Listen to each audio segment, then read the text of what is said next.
I'm Jakub. I'm finishing my master's studies here at the University of Vienna, and I'm working on a development of a novel microscopy methods here at the IMP.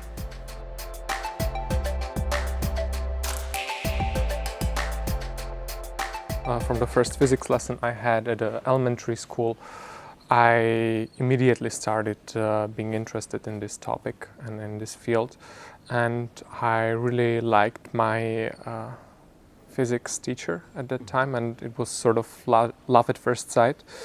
And this love stayed with me for the rest of my life until now. At high school, it turned more into passion. Beside the school, I attended these competitions like a physics Olympiad, mathematics Olympiad, and so on. But in those competitions, those are more focused on the theory. You know, it's not really hands-on. It's about sitting and solving problems. And I'm not really a person which has this, we call it Sitzfleisch, you know, the ability to sit and do something. I was always kind of active person. And then there was this student professionals activities, which was kind of my first science project. And I immediately started enjoying it, and it was great because I could have done hands-on things, and that's something I enjoy till today, and that's also what I like about my work here.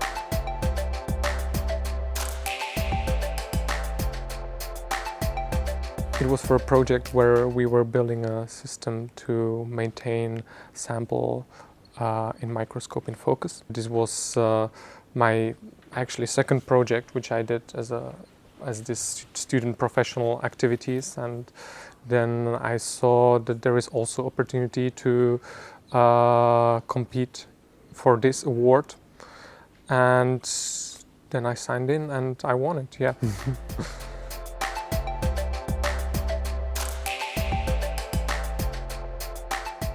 You know, I was working here for 2.5 years since I came here to Vienna, along with my master's studies, and I was assigned a project to actually develop a new microscope and build that. During my PhD, I will finish building this microscope, and then it will be about finding the right applications for the microscope and doing exciting experiments with that.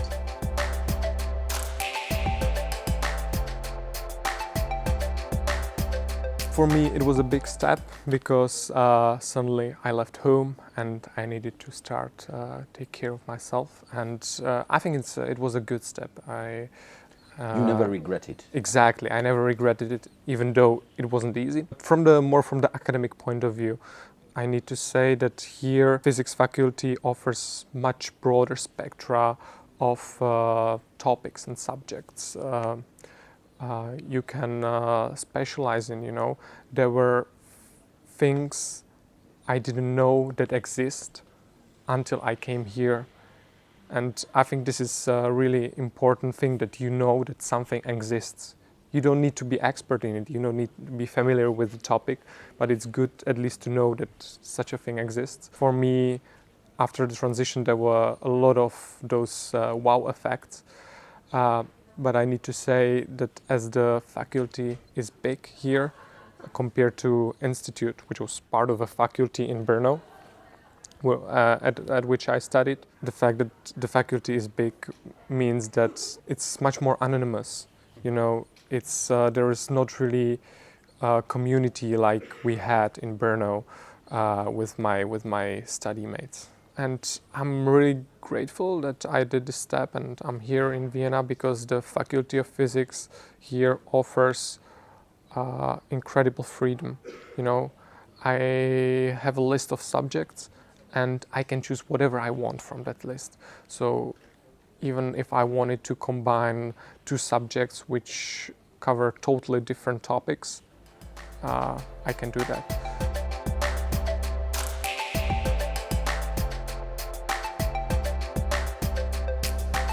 Minflux as a microscopy technique is really a cutting-edge technique because it allows to observe dynamics in a living matter with nanometer precision in space and millisecond precision in time. Talk about my work, I'm explaining it on an example of a kinesin tracking experiment.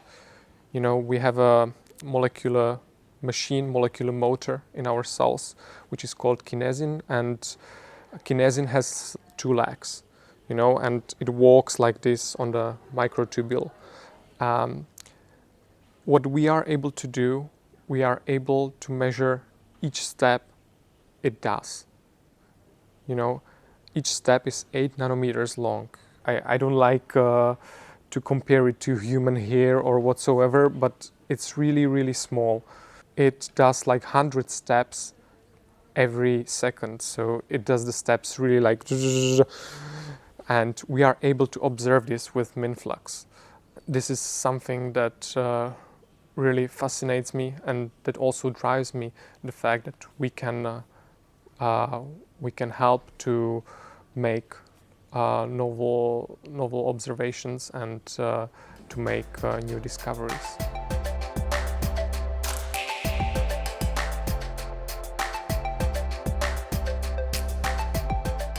We need to build the microscopes ourselves, because what we want is we want to have a total freedom when it comes to which optical element stands where in the path. We want to choose devices we use for various tasks in the microscopes, and to do that we need to build the whole optical setup by ourselves. And that means that we have a table which is 3 by 2 meters big, and it's covered with lenses, mirrors, crystals, and similar things.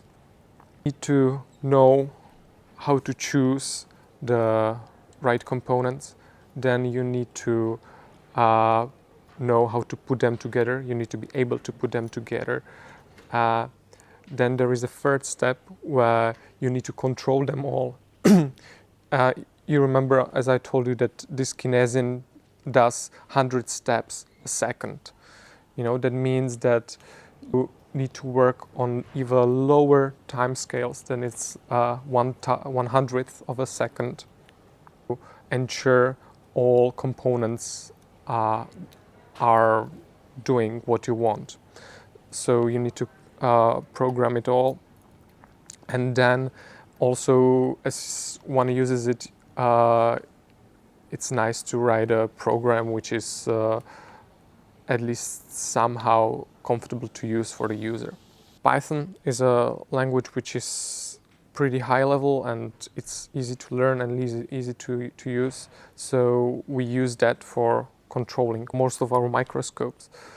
When it comes to designing parts in CAD and 3D printing them, that's something I used to do before, but here at the Vienna Biocenter we have an excellent mechanical engineering center where we have skilled engineers, and we just roughly tell them what we need, what it's supposed to do, and they manufacture everything for us. And I really appreciate this service because it makes our lives much easier, and whatever they deliver works. We don't need to troubleshoot anything, we can just rely on that. Earlier, yes, this was a thing I pretty enjoyed to do, and I think it's a good part of a student experience, you know. Learn how to design a part and then use a 3D printer to manufacture it, because 3D printer, as far as I know, is probably the easiest and fastest way to manufacture something you designed. It's always really nice feeling, when you put together the parts and they start to work, and now you see, okay, that what you've created actually works.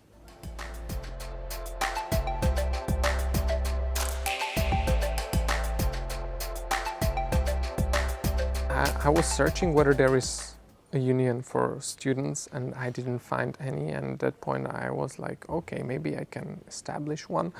And what I find as a biggest achievement is that the union works as a community. Like, the members of the union like to come to events. They create incredibly friendly atmosphere there, and this is really rewarding.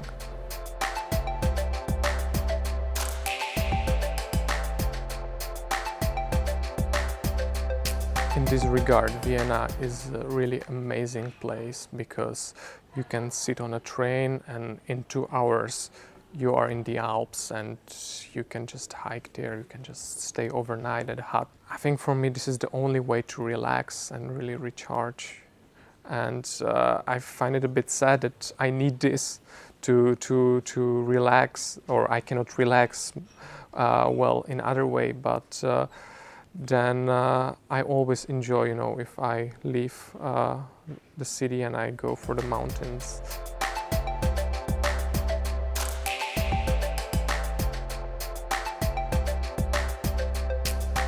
I think if you're already enthusiastic about science and what you want to do, then I think you should just follow your passion. What, in my experience, is really important is to find a good mentor, someone who will support you, someone who will teach you many things, because there are many things to be taught. And I'm really lucky to meet good mentors in my life. Also, I would like to encourage people to try to work on different topics, try to go to different places and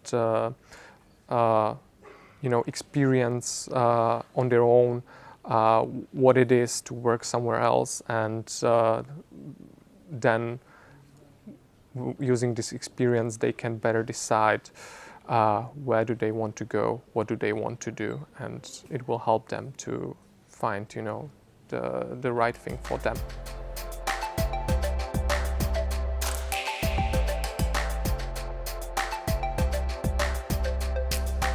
If we speak about science and about learning new things, I have a feeling, and also from interviews with my friends, that having a teacher who was not really according to your taste can people often disgust from learning new stuff in some field.